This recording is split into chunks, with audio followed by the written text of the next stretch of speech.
Fidélité, un plaisir ñu retrouver leen encore une fois de plus ci seen émission Scoop Magazine tey jii on a l'insigne honneur de recevoir Alioune Sall nekk nag kenn ci député yu Pastef yi mais particularité bi moom mooy lui il est basé en France donc kenn la ci député Pastef yi Alioune Sall ma di la nuyu bu baax a baax.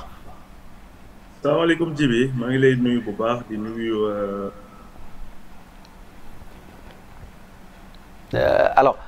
Alioune, on va démarrer l'émission parce que actualité xam naa ne la ñu koy dooree puisque l'actualité est bien fournie semaine bi ak semaine bi ñu génn daanaka pratiquement ces derniers jours là on nous parle de Pastef Ayib Daffé nekk le mandataire du candidat de Pastef Ousmane Sonko donc qui a été refusé 2 fois consécutives l'accès à la DGE su ma ko waxee mooy direction générale des élections alors naka ngay expliquer les raisons possibles de cette restriction ak également selon vous lan mooy ce point de vue par rapport à cette situation. D'abord ma nuyu d'abord ñi nga xam ne ñoo ñuy déglu surtout à travers la diaspora fi nga xam ne mooy circonscription bi nga xam ne j'ai été élu donc en tant que député de la circonscription de l'Europe du Nord du centre et de l'Ouest mu nekk les Sénégalais de la diaspora nekk à travers la France Belgique ak pas mal de pays de la Scandinavie pour ne citer que cela. Mais pour répondre à ta question li nga wax c'est mu nekk loo xam ne kenn mësu ko gis muy nekk un signal boo xam ne un très mauvais signal. Encore une fois que l'administration sénégalaise envoie. Mu amoon nag ay suspicions yoo xam ne opposition bi et les Sénégalais dans leur majorité xamoon nañ ko di wax ne cette administration là en tout cas. Une bonne partie répondent aux desiderata d'un seul homme, un parti politique et soit un clan mu nekk loo xam ne nit ñi mën a se dénoncer la. Et tey je pense que ci taariru Sénégal indi nañ ci loo xam ne tey je pense que dina fekk benn tâche boo xam ne assez sombre ci histoire politique Sénégal parce que bu ñu demee ba ñi nga xam ne ñoom ñoo war a faire valoir la justice. ñoom ñoo war a faire respecter la justice ñoom ñoo koy jalgati je pense que pour un pays qui se respecte un pays qui se réclame d'un état de droit nekk na leen loo xam ne lu jékki na. Alors Alioune peut-être vu la décision wala sax li fi jot a am ndax da nga jàpp ne fi mu toll nii DGE dafa nekk di recourir comme ni ko ñenn ñi di waxee ndax yow loolu nga jàpp recourir à des tactiques dilatoires. Pour lan faire gagner du temps à l'État du Sénégal. Ça peut être que ça de deux choses l'une bi ci njëkk mooy peut-être que ne ki nga xam ne mooy monsieur Thiendella Fall nga xam ne il est pas à son premier coup d'essai parce que je rappelle Sénégalais li nga xam ne xew na ci listu coalition Yewwi Askan Wi lors des élections législatives loo xam ne daanaka matul 1 an fàtte xaju fi. ñu jël liste Yewwi Askan Wi coupé ko en 2 pour le séparer des listes titulaires et des suppléants muy leen loo xam ne loi Sénégal mosu ko wax code électoral mosu ko wax ñu jël loi bi interprété ko à leur guise et que Sénégal yëpp xam nañ ne loolu forfaiture bu rëy la. Donc bu ñëwee tey defaat lu mel nii ñun duñu bett parce que soit il se dit que ne damay xaar parce que je ne pense pas que décision bu toll nii. Décision boo xam ne dafay impacter la constitution sénégalaise parce que li ko sous-tendre yëpp mooy les lois les règlements extérieurs du fekkee ne monsieur Thiendella Fall moom mooy jël ci ay. mais Alioune foofu est-ce que Thiendella Fall def na fa dara ndax nee nga fàtte xaju fi est-ce que Thiendella Fall la woon est-ce que war nañ ko accuser dara foofu côté boobu noonu bi ngay waxee quoi je veux dire.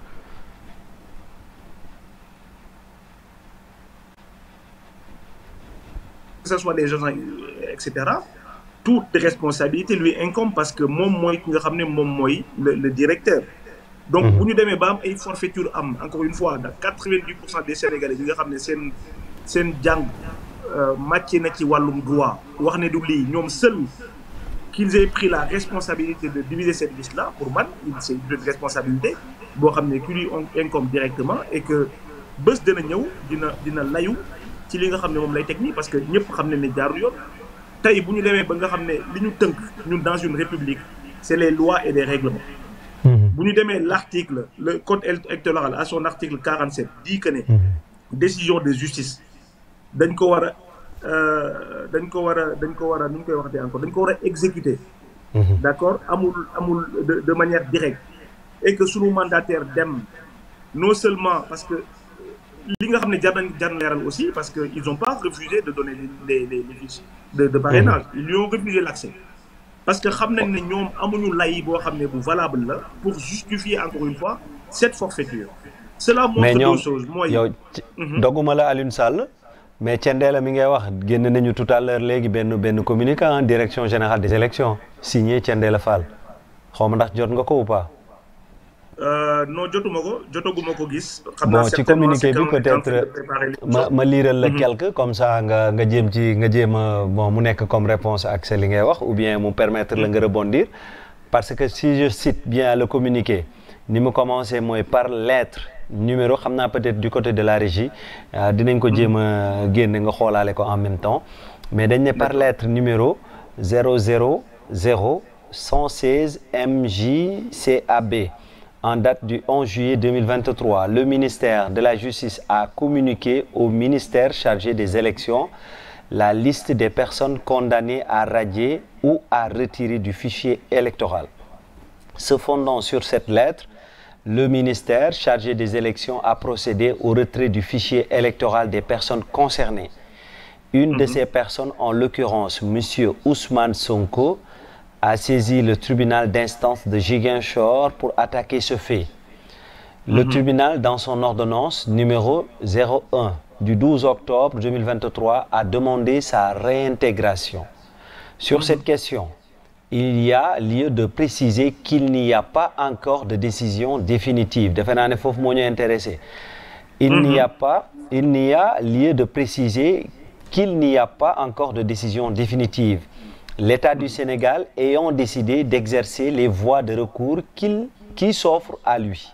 Par conséquent, le dossier suit toujours son cours judiciaire. Au terme du dit processus, l'État du Sénégal se conformera à la décision rendue comme il l'a toujours fait.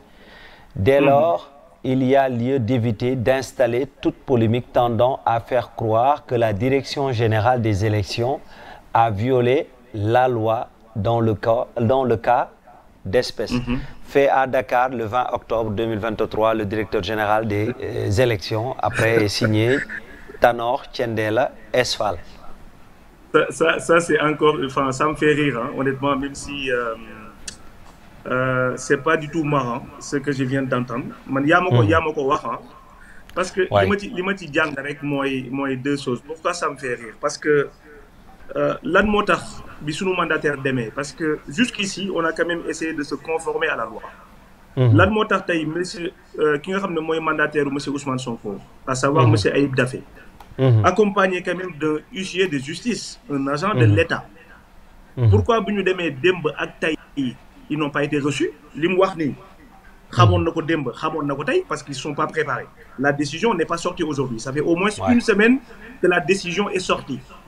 Donc lan moo tax recevoir leen ne leen liiral leen li nga xam ne yow moom nga liir ni ils l'ont pas fait. Loolu mooy première forfaiture. Loolu mooy wax ne lu ñu wax ci communiqué bi nañ ma baal ci kàddu bi mais c'est des argumentaires yoo xam ne yu fallacieux la deuxième des choses mooy l'article 47 à son alinéa 4 pardon est très clair. Décision bi elle est exécutoire. Loolu mooy bu juge ñëwee ne kii nga xam ne da ngeen ko dindi ci liste bi de manière illégale da ngeen ko réintégrer kooku amul voie de recours bu ñuy xaar. Et je pense que c'est du français. Tey su ma amoon peut-être que comme ni nga ko defee nii su ma amoon l'article 47 à son alinéa 4 peut-être que régie bi dañ ko am ñu tegal ñu ko wala ñu liiral ñu ko. dina démentir li nga xam ne moom la monsieur Thiendella Fall avec son administration bind ci li nga xam ne moom la def ci communiqué bi. Man li may wax rek de toute façon on sait que cette administration encore une fois ça montre encore une fois amuñu capacité doguma la parce que yaa ma ko laaj moo tax article 47 bi L47 alinéa 4 du code électoral li mu wax mooy l'article prévoit que les décisions de justice rendues et transmises à l'autorité compétente ou au service de gestion du fichier électoral seront immédiatement prises en compte et traitées dans le sens prescrit, nonobstant la clôture de la période de révision et du traitement des mouvements. Donc loolu la ñu bind ci article 47 alinéa 4 bu code électoral bi. Donc c'était pour apporter précision par rapport à li nga doon demander tout à l'heure. Ouais, pour vous laisser continuer. Je pense que c'est quand même manquer de respect aux Sénégalais quoi, parce que li may wax sànq rek décision bi génn na depuis plus d'une semaine. Je pense que l'administration, dès lors que la décision du juge est tombée, ils avaient cette possibilité de pouvoir bu fekkee ne am nañ un quelconque démenti à apporter par rapport ak li nga xam ne loi bi la wax ñoom c'est l'administration, ils sont censés être là pour tous les Sénégalais. Donc la moindre des choses c'est que ñoom ñu jël seen communiqué bii nii def ko, mais duñu xaar ba ñu acculer leen ba nga xam ne amuñu porte de sortie. Ils sont dos au mur, ils se permettent d'écrire des choses yoo xam ne man pour man c'est même insulter l'intelligence des Sénégalais alors que la loi elle est claire. Mais li ma ci bëgg a wax rek mooy je pense que depuis le jour du procès on a vu l'État qui est parti pris, qui n'a pas arrêté de saper, qui n'a pas arrêté de saboter lépp li nga xam ne moom mooy déroulement du projet bi. Donc tey bu ñu ñëwee encore une fois muy lu ñuy ñaawlu administration ils sont censés être impartiaux. nekkul koo xam ne dafa war a nekkal pour Macky Sall wala pour l'opposition. Ils sont censés lire le droit et rien que le droit. bu ñu demee nag tey bay répondre aux desiderata encore une fois d'un seul homme ou d'un parti politique loolu c'est des choses yoo xam ne c'est très grave. Mais encore une fois man bettuma parce que li nga xam ne moo xewoon l'année dernière que j'ai rappelé tout à l'heure lors des élections législatives c'est des choses yoo xam ne insensées qu'on n'a jamais vu dans l'histoire politique du Sénégal. Donc si la DGE continue dans ce sens-là encore une fois ça ne m'étonne pas et ça montre que l'opposition, la société civile, tous les Sénégalais épris de justice doivent se lever comme un seul homme pour dire que monsieur Thiendella Fall ak lépp lu mu àndal ils ne sont pas aptes aujourd'hui à organiser des élections libres et transparentes. loolu moom mooy conclusion bi nga xam ne moom li ñu war a jàngat ci li am ni yëpp pour man loolu la. Mais encore une fois aujourd'hui l'État du Sénégal, l'administration sénégalaise, notamment la DGE, elle est dos au mur et aujourd'hui cette décision, quoi qu'il advienne, elle est censée être respectée et exécutée dans les meilleurs délais. Alors, yéen actuellement vous êtes au niveau de l'extérieur fi mu toll nii situation bi naka ngeen koy xoolee foofu ak seeni morom yu nekk bitim réew ndaxte ñu ngi dégg ñu naan processus électoral bi fi mu toll nii dañu nekk di biaiser lépp lu jëm ci wàllu àq ak yelleefu Ousmane Sonko. Alors naka ngeen koy jàngatee du côté de l'extérieur quand même ci cas bi précis. C'est des choses comme je dis depuis que monsieur Macky Sall est là, l'administration sénégalaise encore une fois qui est censée être représentative des Sénégalais ne l'est pas. Et c'est ça qui est dommage en fait. Et aujourd'hui le Sénégal passe pour la risée du monde. Ñun bu ñu demee di interpeller li nga xam ne c'est les organismes internationaux pardon, quand on leur explique li ma nekk di wax nii dañuy yaakaar ne dañ leen di wax lu dul dëgg wala on invente des choses parce que tellement c'est gros loolu nag mooy nekk loo xam ne c'est désolant parce que Sénégal toujours a été une vitrine de la démocratie.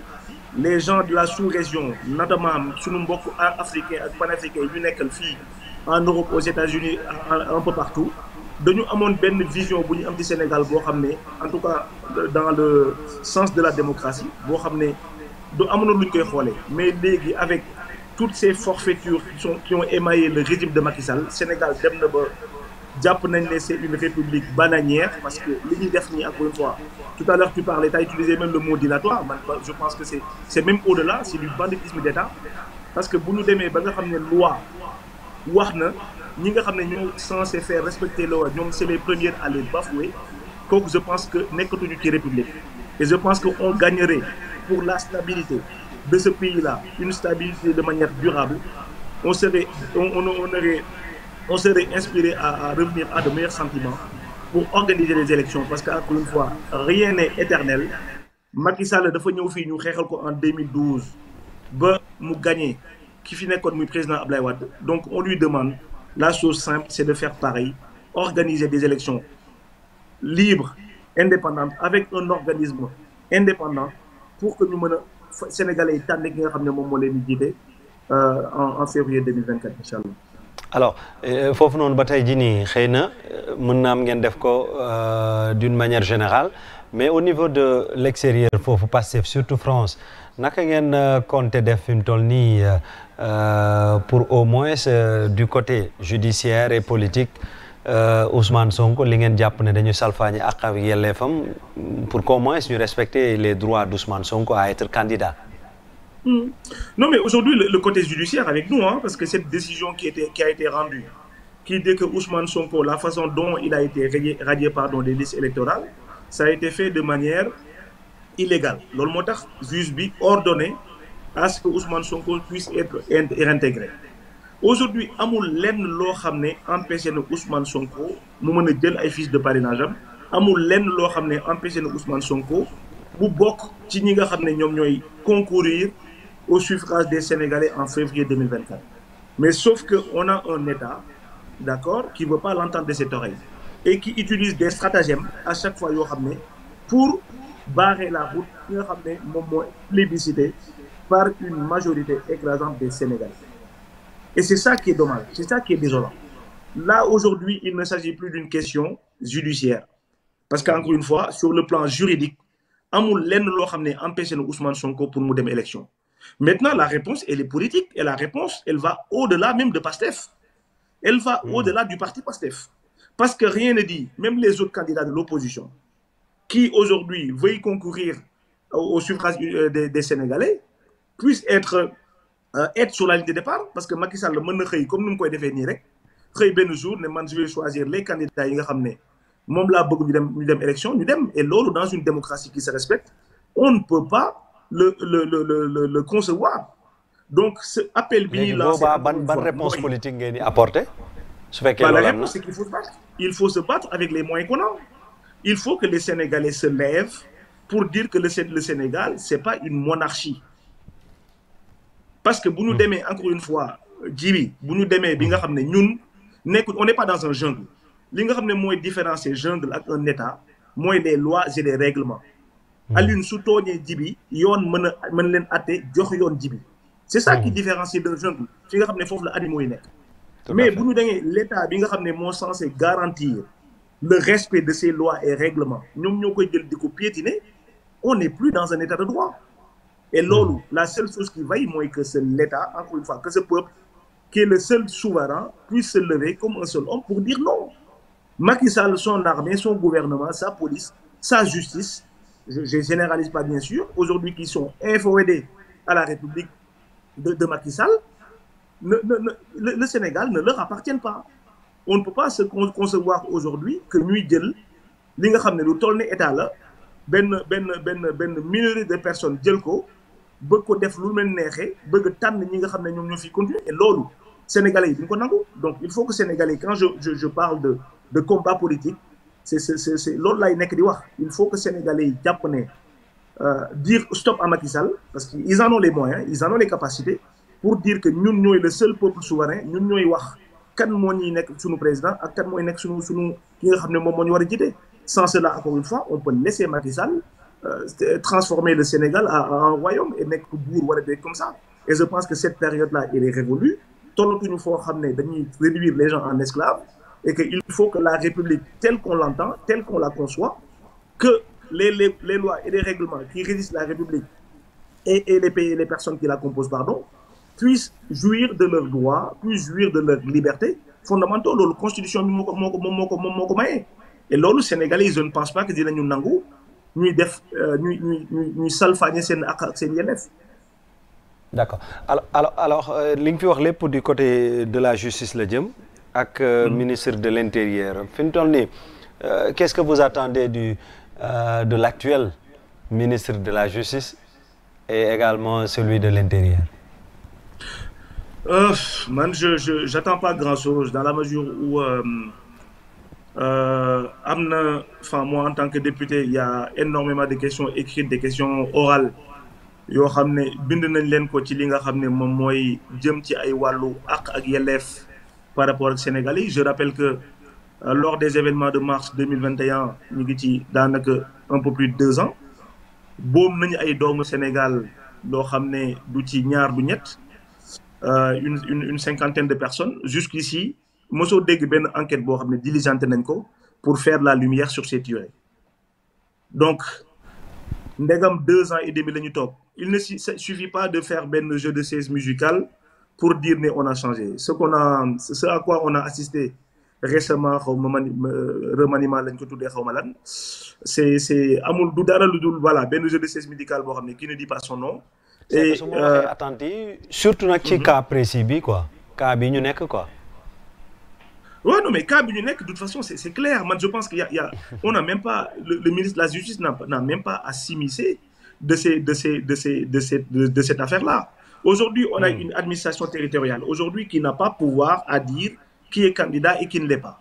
Donc, gis nga même Ousmane Sonko, même biñ ko radié bu fekkee ne supposé dañ ko radié woon ci liste yi il y a 3 semaines quand les candidats à la candidature demoon nañ DG pour jël seeni fiches dañ ko waroon jox ay fiches.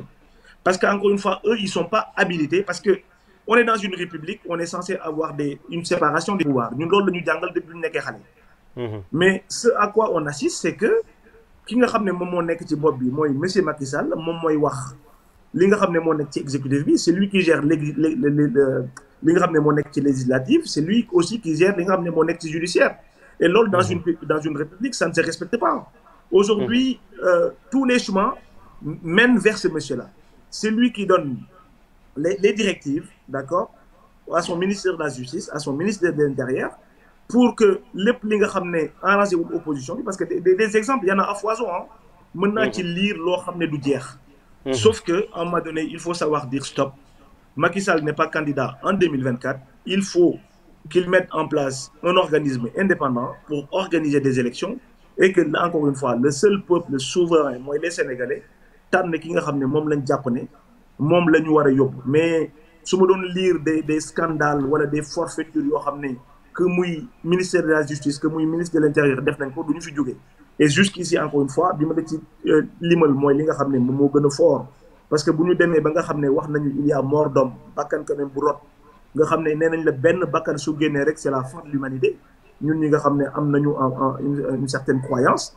waxuma la ak loo xam ne dëkk buy mel ne Sénégal nga xam ne ça a toujours été considéré comme un havre de paix.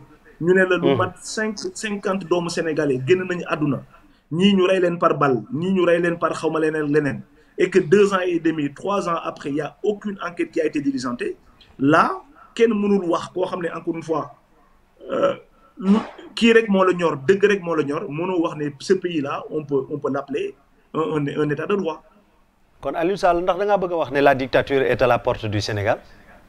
Non, c'est pas à la porte, la dictature elle est installée. La dictature elle est installée depuis très longtemps.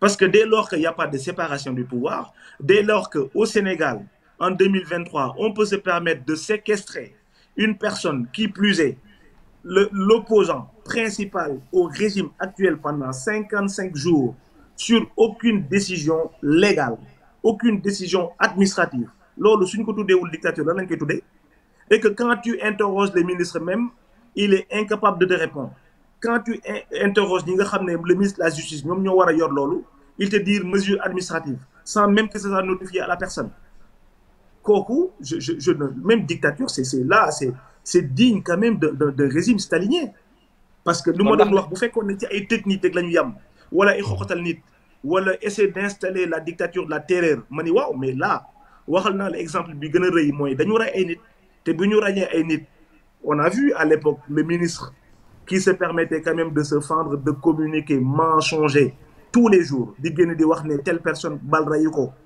fait kii moo ko rey paaka et cetera et que le lendemain le préfet sort un communiqué pour démentir ci ngay xamee ne nekkatuñ ci état de droit depuis très très très très longtemps malheureusement. mais kon Alioune ndax da nga bëgg a wax ne nous filons tout droit vers un hold-up électoral? En tout cas, tous les signaux aujourd'hui sont rouges parce que tout à l'heure tu parlais même du processus électoral parce que élection, il faut savoir du rek jour élection. Élection, il y a un processus boo xam ne dafa am ay parties prenantes. Ni ci ministère de l'Intérieur nekkee partie prenante à travers la direction générale des élections noonu la ci partis politiques yi nekkee des parties prenantes. C'est-à-dire que lépp loo xam ne dañ koy wax ça doit être fait de manière consensuelle dañu war a waxtaan ci parrainage bi waxtaan ci bulletin yi waxtaan et cetera.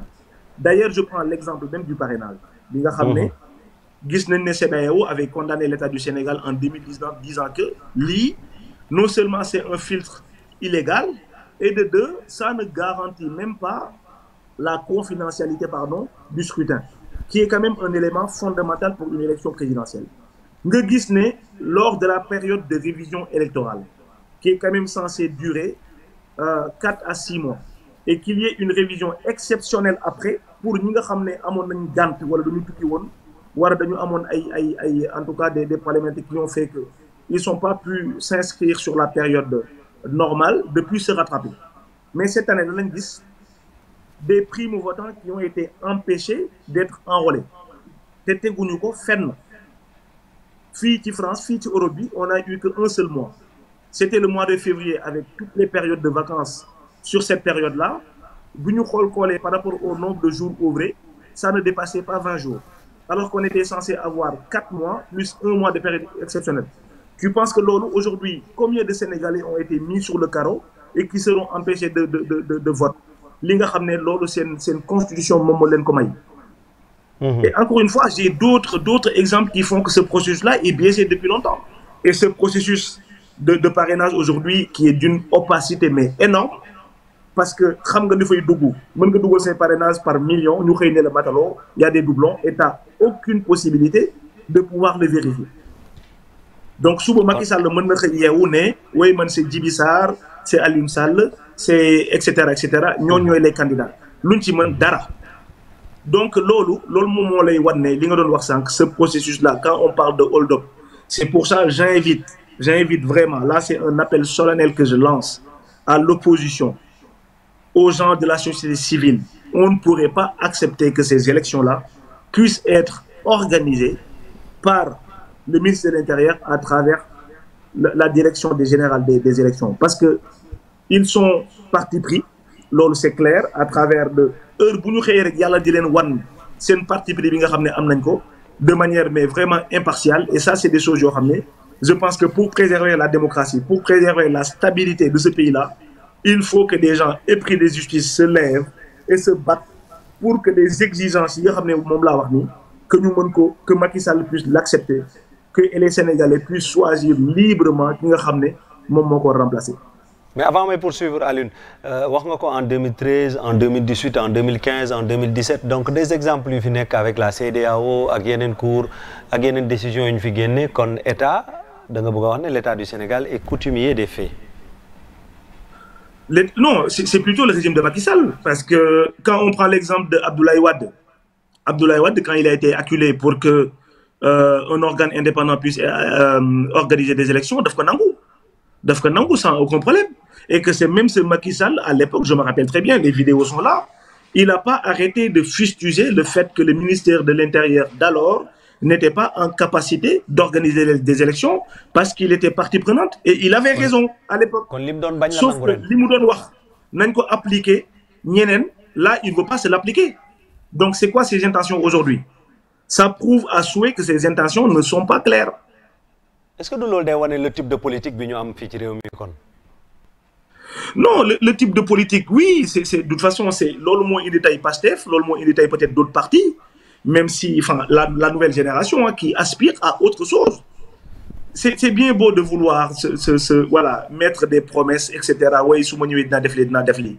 Mais ñun, avec le président Macky Sall, ça ne nous surprend guère, dans la mesure où xam ne il fait partie d'un système boo xam ne qui veulent faire perdurer une certaine façon de faire. Et nous, loolu moo tax tey ñu engagé wu ci politique pour mën a dindi lool. Aujourd'hui, la jeunesse sénégalaise qui est composée de 74% de la population aspire à autre chose. C'est pour ça on se dit de manière claire et nette la politique comme ni ñu ko mës a waxee c'est pas un métier nit da ngay am métier ba pare nga dugg ci politique. D'accord? C'est ça te donne quand même une certaine indépendance pour se dire que ne man du ma dundee politique du ma dund ci politique. Mais loolu tant que continue di ko def on a des gens yoo xam ne ils sont là. Promettre des Sénégalais monts et merveilles mais sauf que heure bu ñu tegee ci kii bi rek dinañu def loo xam ne lu leen neex la et loolu la jeunesse sénégalaise aujourd'hui qui aspire à autre chose veulent du changement et il faut des changements vraiment profonds pour que ñu mën a indi ci li nga xam ne moom la population bi bëgg. Mais en ce qui concerne l'organisation des élections vous réclamez tout le temps changement déjà ñu ngi doon xaar ci remaniement bi nii ñu proposer ñu comme vous benn personne neutre indépendante pour dire mën nañ ko waxee noonu. mais gis nañ ne defuñu loolu. kon est-ce que du mënu leen a def focus ci ni ngeen defoon mooy lors des élections législatives comme locales.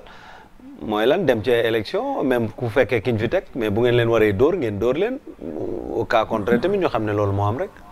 oui mais ça aurait été dans un régime normal loolu ñun duñu bett mais on a vu ce qui s'est passé lors des élections législatives on a vu ce qui s'est passé lors des élections locales ñun bind nañu ay recours pour contester. yenn bureau de vote yoo xam ne y a eu des suspicions de bourrage d'urne etc. parce que la coalition Yewwi Askan Wi n'avait pas de mandataire mais aujourd'hui ces recours-là sont restés lettres mortes amuñu réponse. Mais malgré tout à l'heure jox naa la exemple Djibi. jox naa la exemple liste Yewwi Askan Wi bi nga xam ne dañ ko jëloon xar ko ñaar. te la loi est claire là-dessus on parle d'une seule liste qui ne peut pas être dissociée. Aujourd'hui, Ousmane Sonko, les Déthié Fall, etc., ils devraient se retrouver à l'Assemblée nationale du Sénégal. Mais parce qu'on était dans un cabale, d'accord, contre un seul homme qui pense que il faut que vous soyez député pour ne pas jouir d'une immunité. Donc, si vous voulez galgal, etc. Le schéma, il a été bien pensé, bien réfléchi depuis longtemps.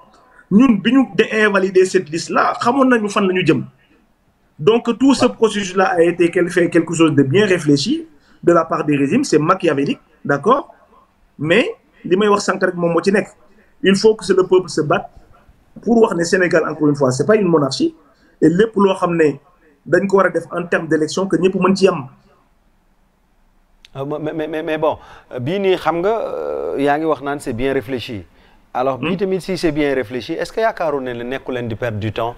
Parce qu'un instant, nous avons une fiche pour commencer à faire pour un parrainage plutôt. Nous avons projeté un peu de campagne électorale. Est-ce que nous avons de perdre du temps? Et au cas où nous avons décidé ce que nous avons décidé, donc qu'est-ce qu'il y a lieu de faire alors? C'est peut-être ça le but. Tout à l'heure, tu parlais de procédés dilatoires. Peut-être que tu l'as n'est pas Steph, parce que dès lors qu'on a annoncé qu'on allait cette année avoir 2 millions de parrainages, peut-être que l'on a titre. Nous n'est pas Ousmane Sonko, on ne va pas le laisser pendant ce temps-là. Il y a d'autres pontes du régime qui se pavanent comme ils veulent à l'intérieur du pays sans être inquiétés. Alors que nous, ce qu'on demandait, c'est voilà, que les choses puissent être faites dans les règles de l'art, que décision de justice bien ramenée. Tribunal de Ziguinchor, qu'on puisse aller recueillir les voix des Sénégalais comme tout candidat normaux. Et ça, on nous l'empêche de manière illégale, de manière arbitraire. Peut-être que question bobu non ñom lañ ko wara gëna laaj parce que lepp li ñuy def ni téguñu ko ci yoon lepp li nga xamné mom lañ nekk def jaay doolé la et rien d'autre.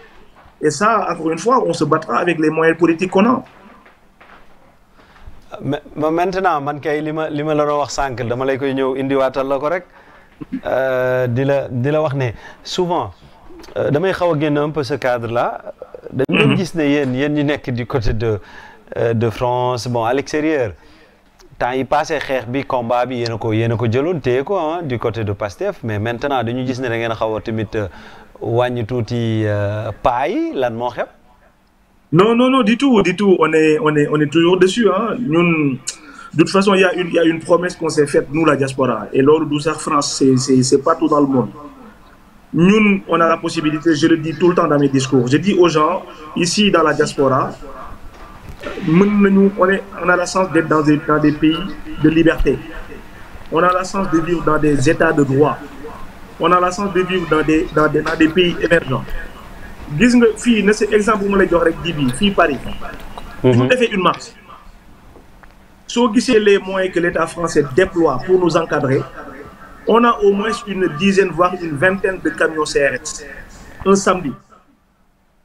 Plus d'une cinquantaine voire une centaine d'agents mobilisés, payés par le contribuable français pour des Sénégalais qui manifestent pour leur état de droit. T'imagines? Au Sénégal, on nous parle de marche ou la manifestation, etc.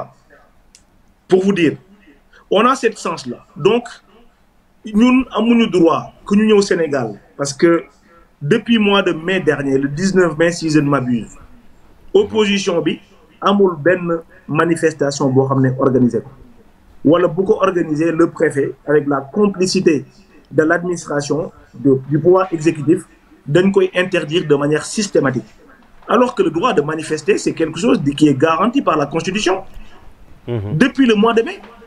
Donc sénégalais yi nga xamné dañu nek à l'intérieur du pays bu féké né amuñu une possibilité de faire entendre leur voix, la diaspora qui a toujours été une vitrine au Sénégal, qui a toujours joué un rôle d'avant-gardiste hyper important. Non seulement diaspora, parce que nous avons diaspora, non, la diaspora a toujours joué un rôle hyper important pour la préservation des acquis démocratiques.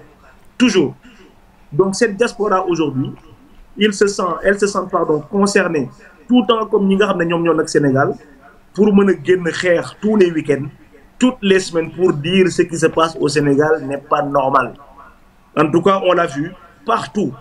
Partout, on a eu la possibilité d'aller pour dénoncer les forfaitures. L'État du Sénégal, la diaspora, nous pouvons continuer et nous pouvons arrêter tant que le dernier des prisonniers politiques aujourd'hui qui sont dans les geôles de Macky Sall de manière arbitraire gagnent.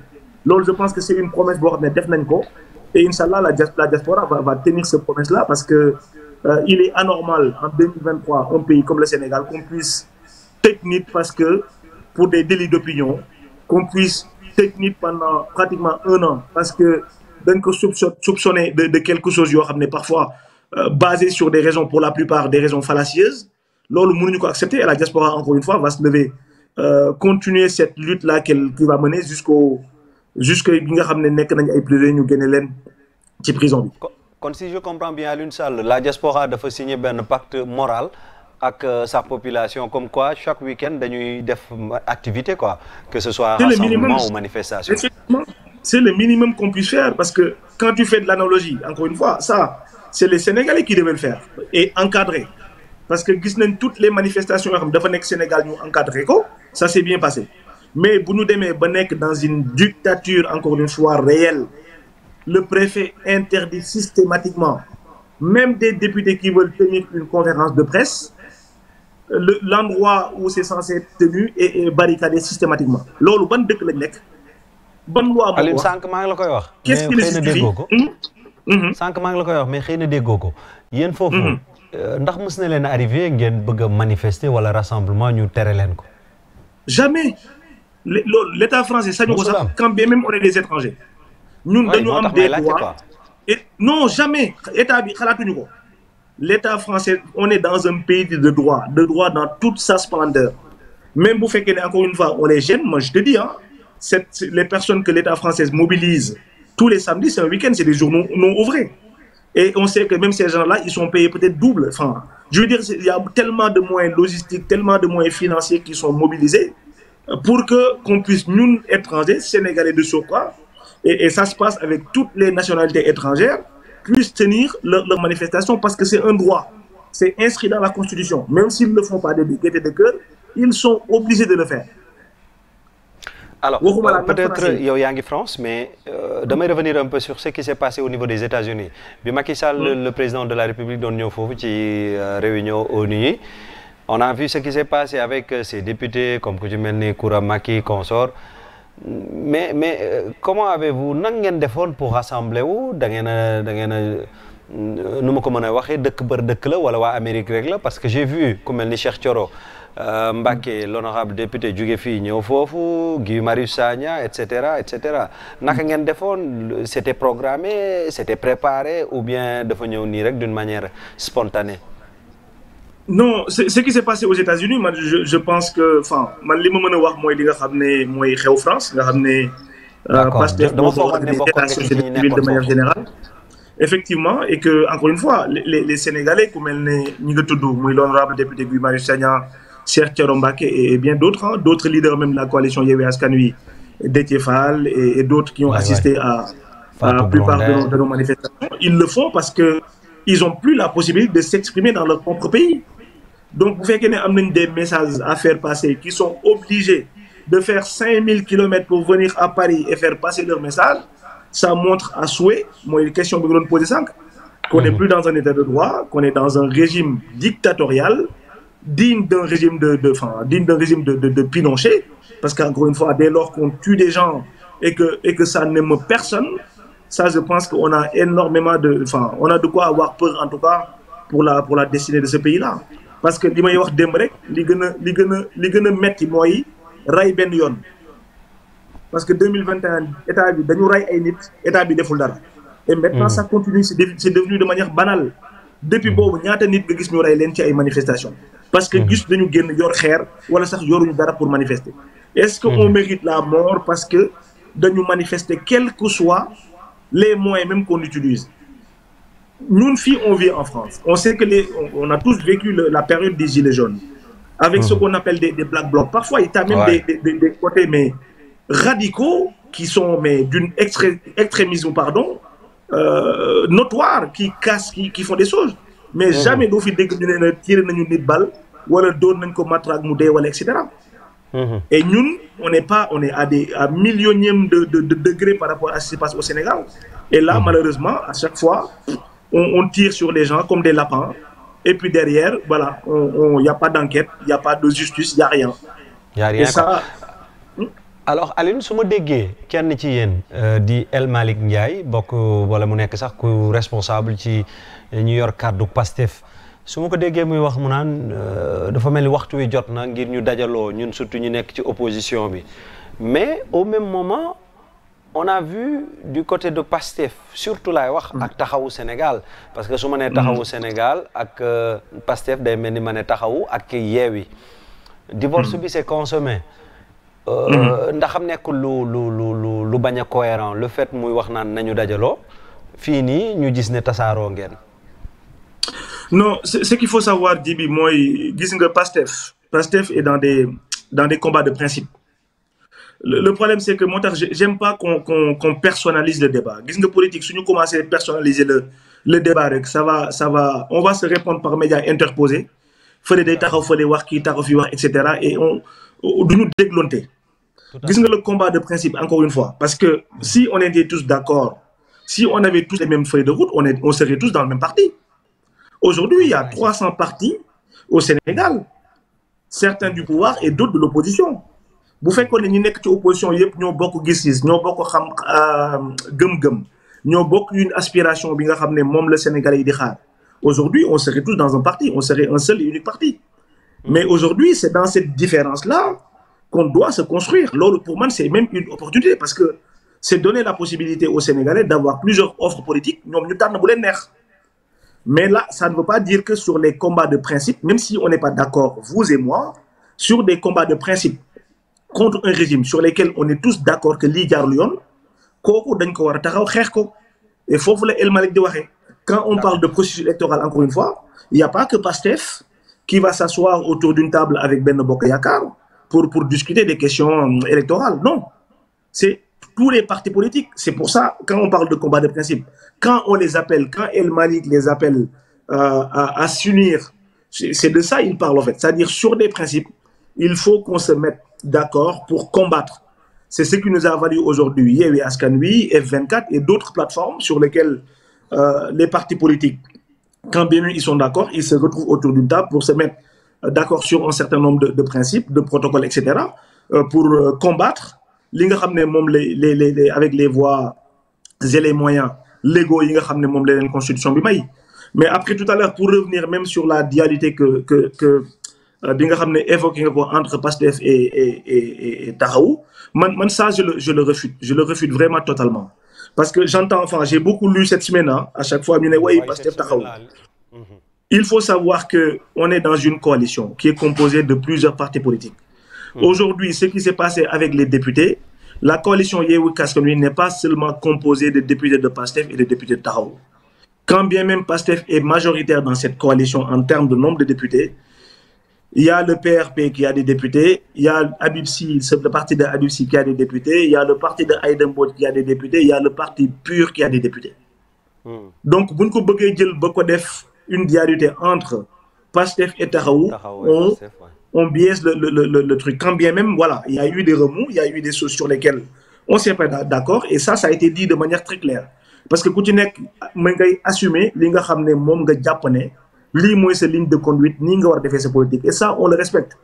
On prend acte sur chaque décision qui est prise, sur chaque acte qui est posé, chaque partie prenante prend acte, né man affaire bi ni la ko jangaté, etc. Mais li nga xamné dafa nek Yewwi Askan Wi, notamment ce qui s'est passé avec les députés, la rupture, je pense qu'elle est consommée depuis maintenant plusieurs mois. Maintenant, chacun assume ses responsabilités.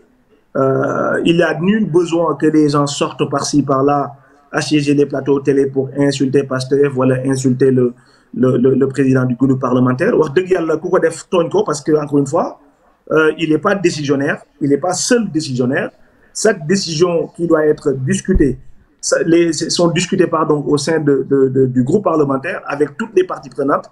Sauf que voilà, s'il y a une majorité qui se dégage avec une prise de décision, tout le monde se doit de l'appliquer. Et je pense que l'olmo inditaille peut-être cette rupture entre les gens de Taxawu, peut-être, et la coalition Yewwi Askan Wi, sans même vouloir, parce que je ne veux pas m'immiscer dans des affaires qui incombent à Taxawu ou d'autres partis, parce que nous, notre conception de la politique, voilà, c'est pas de s'insulter ou de s'échanger en tout cas des doux mots à travers de trucs imposés. Ku ci nek xam nga lu ngay def, ku ci nek xam nga fi nga jëm, ku ci nek xam nga les aspirations du politique. C'est à toi de présenter ton offre politique et les Sénégalais en jugeront. D'accord, la transition est bien faite. J'ai beaucoup aimé quand vous parlez que nous devons personnaliser le débat. J'ai beaucoup aimé. Mais Alioune Sall, je rappelle, député de l'Assemblée nationale, il y a Tewal Diaspora, côté Bobo qui parti Pastef, mais on nous a donné l'info comme quoi maintenant, les présidents des 14 commissions, au niveau de l'Assemblée nationale, c'est un représentant, Aïb Dafé, Abbas Fall, etc. quoi. Mais bientôt on va assister à marathon budgétaire. Déjà, su ma déggee nga wax loolu man dama kontaan mais duñu dem ba ci Assemblée nationale fi mu toll nii ci marathon budgétaire bi ñu daal di fàtte lépp lu leen indi woon foofu noonu nekk ci des histoires personnelles diw mooy Taxawu diw mooy Pastef diw mooy keneen ak ce serait dommage. Ce serait vraiment dommage. Ce serait vraiment dommage. De toute façon, man, ce à quoi j'invite à mes collègues, on s'est réunis tout le temps à travers le groupe parlementaire. On a une feuille de route claire qu'on voudrait mettre en œuvre lors de la session budgétaire comme on l'a fait l'année dernière. Et sous nos mots dégueulés, je ne pense que les Sénégalais nous attendent ailleurs et que les enjeux sont ailleurs, encore une fois. On est à 3 mois. Ngay député tamit ba tey jii nii baal ma de su fekkee dog naa la ma ne ngay député diaspora bi depuis quelques années ñu ngi dugal diaspora bi ci lépp lu ñuy def fii au niveau du pays Sénégal depuis boobu boo ñu la demandé woon nga defal ñu bilan par rapport ak seen taxawaay déjà naka nga koy jàngatee ak également ndax diaspora bi mu ngi gis dëgg boppam ci ni réew mi di doxee. De toute façon, il faut savoir que depuis les diaspora, marge de manœuvre, malheureusement, bariwul, parce que Manglopay was 5 ans off. Aujourd'hui, on a mis les 15 députés de la diaspora, parce que d'où ça, Europe, qu'est-ce on a des députés dans tous les continents, en fait, et que nous sommes au nombre de 15, et que cette représentation qu'on doit avoir, parce que la diaspora, dans le faral diaspora, quand même, je pense que nous avons une considération telle que ñi nga xamné au-delà de li nga xamné mom moy acquis démocratique yi nga xamné mom lañ nekk di xeex dañu am sur le plan économique il représente quand même une partie importante ci li nga xamné mom moy le quotidien des Sénégalais sur le plan économique parce que pratiquement près d'un tiers du budget sénégalais aujourd'hui diaspora moo koy indi et là je parle seulement de ce qui se passe par les circuits officiels c'est pas pareil bi nga xamné voilà jibi su ñëwé seet si ma ne ko yóbbaaleel ma 5 000 euros ou 10 000 euros, etc. Et ça, je pense que cette manne financière-là qui est rentrée au Sénégal n'est que nous barrer là par rapport aux chiffres officiels qui nous annoncé. Donc, quand on a représenter de manière digne, il faut qu'on donne les moyens et des outils nécessaires à représenter pour qu'ils les représentent de manière convenable. Mais encore une fois, man, j'ai fait la proposition, ça a été les premiers actes que j'ai posés à l'Assemblée nationale pour dire qu'on a mis des députés de la diaspora sans y mettre un contenu. Voilà. Nous, aujourd'hui, on est logé à la même enseigne que les députés au Sénégal, alors qu'on représente des départements à l'étranger. Donc, l'État du Sénégal devrait réfléchir, encore une fois, et on va, sous nous demain Sénégal, insister là-dessus, pour que ce contenu-là encore puisse être défini, qu'on ait une feuille de route claire, avec des moyens pour pouvoir, nous savons que Sénégal, les problématiques, les revendications, l'État du Sénégal, en tout cas, peut que satisfaire au maximum. Parce que cette population quand même qui te permet de maintenir ce pays-là, moi, une certaine stabilité économique, donc je pense qu'on doit plus de considération pour que nous en tout cas, sur le plan économique, Sénégalais, quoi. En tout cas, Alioune Sall, ce fut un plaisir ma ànd ak yow ci waxtaan wi peut-être lan ngay jeexalee rek benn peut-être point boo bëggoon ñu aborder côté mujj ñu ko aborder. Ouais, li ma bëggoon aborder c'est l'actualité de manière générale, hein, parce que je pense que comme tu dis, si on se mettait à parler jusqu'à demain, il y a tellement à dire, il y a tellement de choses à dire que c'est comme li ngay wax lu neex de doy dañ koy dog ba beneen yoon. Mais li ma bëggoon wax te di ko fustiger encore une fois, parce qu'on a vu récemment, à l'image de son mentor, hein, celui qui est choisi comme étant le candidat de Macky Sall, M. Amadou Ba pour le nommer, se pavaner partout à l'intérieur du pays, prétextant une tournée économique, etc. Mounek, encore une fois, dit saupoudrage pendant au moment où Sénégalais y périr dans l'océan, surtout les jeunes. Mounek, un cri de cœur vraiment que je voulais lancer. Il y a un article au fait, qui disait que au niveau des Africains qui ont Lampedusa, 2022, ils étaient au nombre de 70 000. Aujourd'hui, on est à près de 130 000. Je ne sais pas si vous imaginez. 130 000 jeunes d'Union Lampedusa. Là, je ne parle que de Lampedusa. Sans parler de sur les côtes espagnoles, etc. etc. Nous n'est qu'une jeunesse aujourd'hui désœuvrée. Une jeunesse, mais laissée pour compte. Nous n'est que nous développer le pays. On a la chance d'avoir. L'Union a comme sens une population jeune, ce que les pays européens ont. Je vous jure que l'avancement, il l'aurait dépassé depuis très très très longtemps. Nous, on a la possibilité d'avoir cette jeunesse-là, pardon. Au lieu de man li ma doon xaar tay nguur gi nga xamné 2 mois 3 mois la ñu fi def ñu am un phénomène, une recrudescence quand même des gens qui prennent les jël pirogue yi di dem investir dans un avenir incertain avec la clandestinité, etc.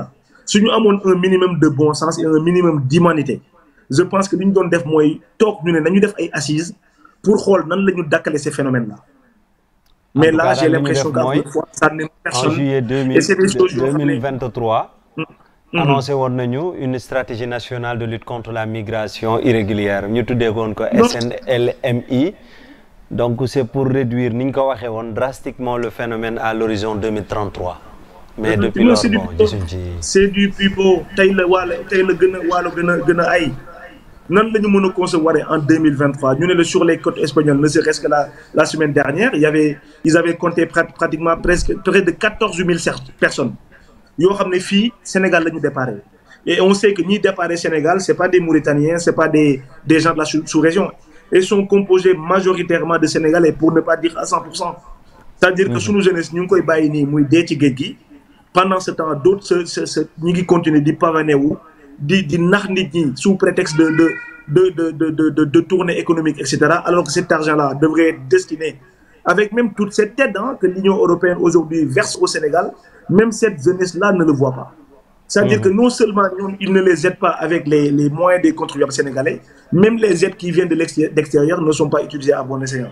Loolu motax li nga xamné li ñuy wax wa Sénégalais, quand je leur demandais tout à l'heure de se lever comme un seul homme, moi il est temps dans les 3 mois qui viennent, par tous les moyens possibles et imaginables, qu'on se débarrasse, et le mot n'est pas assez fort, qu'on se débarrasse vraiment une bonne fois pour de ce régime dictatorial, de ce régime mais qui n'aspire pas à respecter le devenir des Sénégalais, ni dans leur développement. Donc, il ne suffit pas à chaque fois de parler de slogans d'émergence, etc. Mais, sauf que li nga xam ne moom mooy les réalités socio-économiques sénégalais yi tey le Sénégal gën a metti tey la jeunesse bi gën a sonn tey les ménages tey la ñu gën a sonn et il est temps que vraiment le Sénégal tourne la page de ce régime-là, tourne la page de ce système pour qu'on ait un Sénégal boo xam ne li nga xam ne ñëpp bokk nañ ko dañ ci mën a jot pour que nit ñi mën a au moins vivre, d'accord, mën a dund, mën a lekk à leur faim, suñu feebaree ñu faju, suñu maree ñu naan, suñu xiifee ñu lekk, avant de penser à d'autres projets yoo xam ne c'est pas prioritaire pour les Sénégalais. Alioune, merci beaucoup. Sénégal 7 a ngi lay remercier. C'est moi, merci beaucoup, merci Djibi, merci beaucoup. xanaa doo fi gëjaat nag ci plateforme Sénégal 7 quand même. non je te promets là moom c'est inchallah dañu am yeneen waxtaan yu gën a xóot. surtout ak loi de finance yu gën a tàng yoo xam ne dañuy dóorante ma ak yow quoi. Pas de souci.